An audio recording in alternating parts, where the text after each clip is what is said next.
Welcome back friends. जैसे कि आपको पता है हमने स्टैटिस्टिक्स एंड इकोनॉमिक्स की एमसीक्यू सीरीज स्टार्ट की थी फाइनेंस अकाउंट असिस्टेंट के लिए। तो आज जो है हमारा जो टॉपिक रहेगा वो है आपका इंडेक्स नंबर एंड आपका इकोनॉमी से रहेगा concept of economic growth and development. एक दिन ये डिले हो गया, कल हम वीडियो नहीं डाल पाए इस टॉपिक पे, तो एक दिन इस टाइम टेबल को हम आगे लेकर चलेंगे। 11 को आपका ये रहेगा, 12 को यानी कल के दिन आपका डेमोग्राफी सेंसस और इकोनॉमी से आपका प्लेन्ड वर्सेस मार्केट इकोनॉमी, साथ में इकोनॉमिक रिफॉर्म इन इंडिया। ये दो टॉपिक इकोनॉमी के रहने वाले हैं और स्टैटिक्स से आपको डेमोग्राफिक सेंसस पे क्वेश्चंस पूछे जाएंगे। तो कल का टेस्ट आपको याद रखना है, एक दिन डिले पर चलेगा, एक दिन बीच में मिस हुआ है, ये मेरा सीरीज़ का जो चल रहा है। उसके बाद लास्ट जो हमारा सेशन रहेगा उसमें हम एक आपका ओवरऑल 13 को रहेगा लास्ट हमारा वाइटल स्टैटिक्स पे आपका रहेगा स्टैटिक्स से, और आपका इकोनॉमी से concept and measurement of national income के साथ साथ रोल ऑफ आरबीआई। तो ये दो टेस्ट हमारे इसके बाद पेंडिंग हैं। जो भी इस पर कंप्लीट वीडियो लेक्चर्स देखना चाह रहे हैं, कंप्लीट नोट्स चाहिए, हमारी एप्लीकेशन पर विजिट कर सकते हैं। एप्लीकेशन का लिंक आपको डिस्क्रिप्शन और कमेंट बॉक्स में मिल जाएगा। क्वेश्चन नंबर 1 आपके सामने है। पहले हम 10 क्वेश्चन स्टैटिस्टिक्स से देखेंगे, जिसमें हमारा आज का टॉपिक रहेगा theory of index number. Question number 1 आपके सामने है, वेटेड एग्रीगेटेड इंडेक्स फार्मूला क्या रहेगा। इनमें से आपको बताना है वेटेड एग्रीगेटिव इंडेक्स फार्मूला। तो क्वेश्चन नंबर 1 का जो आंसर रहेगा वेटेड एग्रीगेटिव इंडेक्स फार्मूला रहेगा option number B. Question number 2 है, the price index number for given data indicates. Base year prices आपको दिए हैं 5, 10, 15, 20। करंट ईयर प्राइजेज दिए हैं आपको यहाँ पर 10, 15, 20, 25। अब आपको देखना है कौन सा ऑप्शन फिट बैठेगा यहाँ पर। Prices of current year have increased by 30%. Price of current year have increased by 140%. Price of current year have increased by 40%, और prices of base year have increased by 40%। बताएं। तो इसका आपको बता दें करेक्ट आंसर रहेगा prices of current year have increased by 40%। Question number 3, Laspeyres index formula uses the weight of the Laspeyres. आपको सारी चीज़ें समझाई हैं, कंप्लीट वीडियो लेक्चर्स देखें, नोट्स पढ़ें, उसके बाद अपने लेवल पे भी आप कोशिशें करें और फिर टेस्ट देकर। यहाँ पर लेस्पेरेज इंडेक्स में हम आपको बता चुके हैं कि इसका जो फार्मूला रहेगा उसमें जो वेट लिया जाएगा, बेस ईयर लेंगे, करंट ईयर लेंगे, average of weight of number years और नन ऑफ द अबव। आप सबको पता है कि लेस्पेरेज जो है इंडेक्स फार्मूला में बेस ईयर लिया जाता है, वेट लिया जाता है बेस ईयर। आंसर ए रहेगा। क्वेश्चन नंबर 4, द फार्मूला आपके सामने मेंशन किया गया है यहाँ पर, summation of P0 PN by summation of P0 Q0 is use to calculate. फार्मूले आपको जो भी आपको ये इंडेक्स नंबर दिए हैं, चाहे वो पैस्ची है, लेस्पेरेज है, या फिर पाइचेज इंडेक्स नंबर है या क्वांटिटी इंडेक्स है, सारे फार्मूले आपको दिए हैं। थ्योरी लेक्चर में आपको अच्छे से देखना है, याद रखनी है चीज़ें। तो इसका यहाँ पर आंसर रहेगा, ये जो फार्मूला है it is for the Laspeyres quantity index number, that is option number C।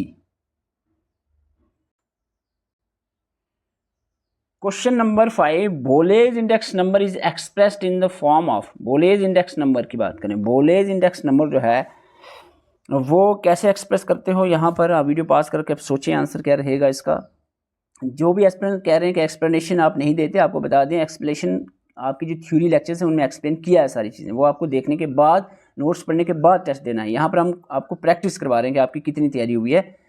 तो इसका आंसर रहेगा Laspeyres index number plus Paasche's index divided by 2, आपका ऑप्शन नंबर ए आंसर रहेगा। बिल्कुल सिंपल सा क्वेश्चन है, which is the symbol of price of current year. Current year के लिए कौन सा सिंबल लेते हैं, देखो आपको पता है P0 P1 में लेते हैं 2, और ये 2 रहेगा नहीं। करंट ईयर के लिए आपको बता दें हम लेते हैं P1 और बेस ईयर के लिए P0। यहाँ पर करंट ईयर पूछा है तो आंसर आपका बी रहेगा। Question number 7, who releases the whole price index.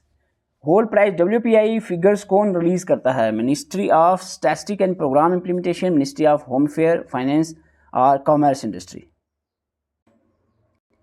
तो आपको बता दें WPI के जो फिगर्स हैं वो रिलीज की जाती हैं ministry of commerce and industry, that is option number D.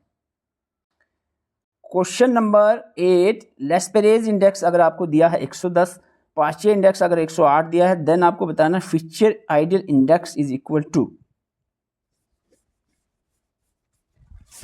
बताएं। तो इसका राइट आंसर रहेगा 109 डी। क्वेश्चन नंबर 9, ये भी इजी क्वेश्चन है। लेफ्सरेज प्राइस इंडेक्स में अगर हम देखें, वेट किसको लिया जाता है?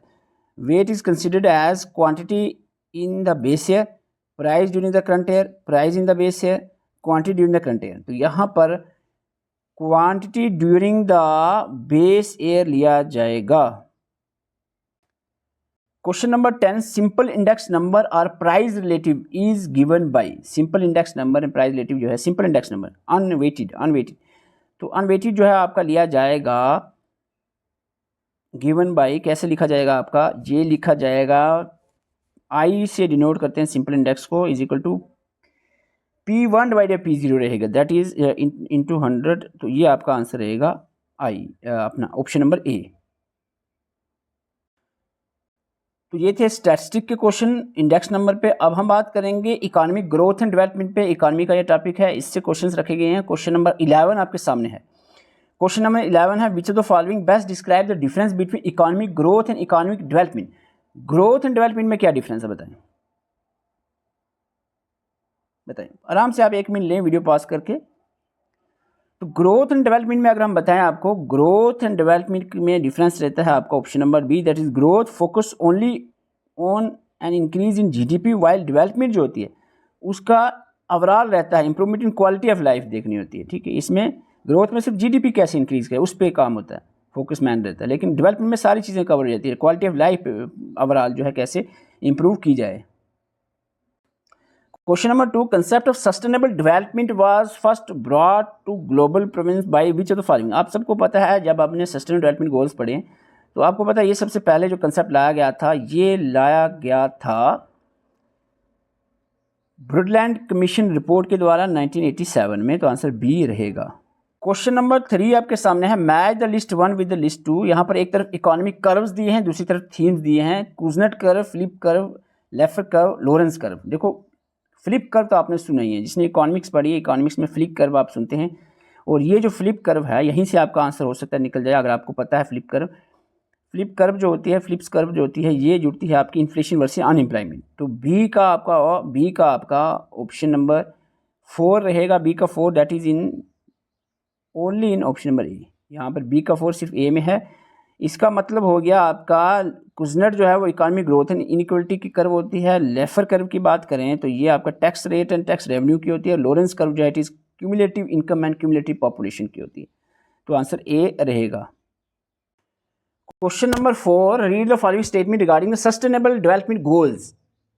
Sustainable development goals are collective 17 interlinked global goals. 17 कितने सस्टेनेबल डेवलपमेंट गोल्स में? क्या 17 गोल्स होते हैं? Design to be blueprint for future, better future. Goals were set up in 2015 by UN General Assembly. जो सस्टेनेबल डेवलपमेंट गोल्स हैं 2015 में UN General Assembly ने set किए थे। 2016 से लेकर 30 तक इसका टारगेट रखा गया। The target year for achieving this goal are 2050। तो टारगेट आपको बता दें 2050 नहीं 2030 रखा गया सस्टेनेबल डेवलपमेंट गोल्स का। और जो फर्स्ट सस्टेनेबल डेवलपमेंट गोल है it is aimed at zero hunger. First sustainable development goal zero hunger है? बिल्कुल नहीं है। 17 गोल आप एक बार इसको रीड कर लेना। तो आपका हम यहाँ पर बताऊँ दो, ये ऑप्शन तो गलत है, दो आपका पहला और दूसरा सही है। आंसर आपका रहेगा A. Question number 5, how many of the following indicators are correctly paired with the respective categories. Gross domestic product GDP की बात करें, इंडिकेटर ऑफ इकोनॉमिक ग्रोथ से जुड़ेगा, ये पेयर क्या सही है। इन्फेंट मोर्टेलिटी रेट की बात करें, indicator of education standard. GNI की बात करें, per capita, GNI per capita, gross national income per capita, indicator of standard of living.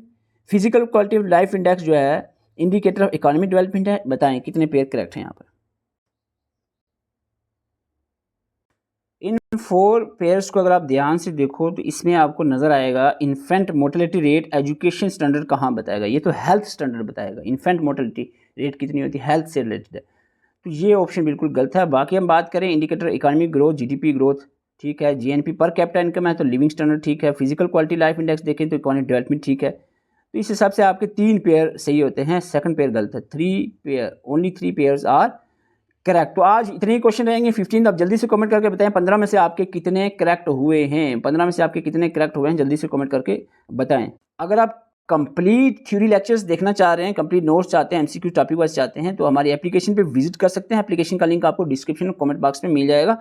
अपने लेवल पे भी कोशिश करें, हम भी अपनी तरफ से कोशिश कर रहे हैं कि जितना आप तक पहुंचा सकते हैं, जितना हम सोर्सेज सर्च कर सकते हैं आप तक पहुंचा रहे हैं। उसके अलावा अपने लेवल पे भी आप चीज़ें देखें, हमसे जो हेल्प हो सकती है हम कर रहे हैं।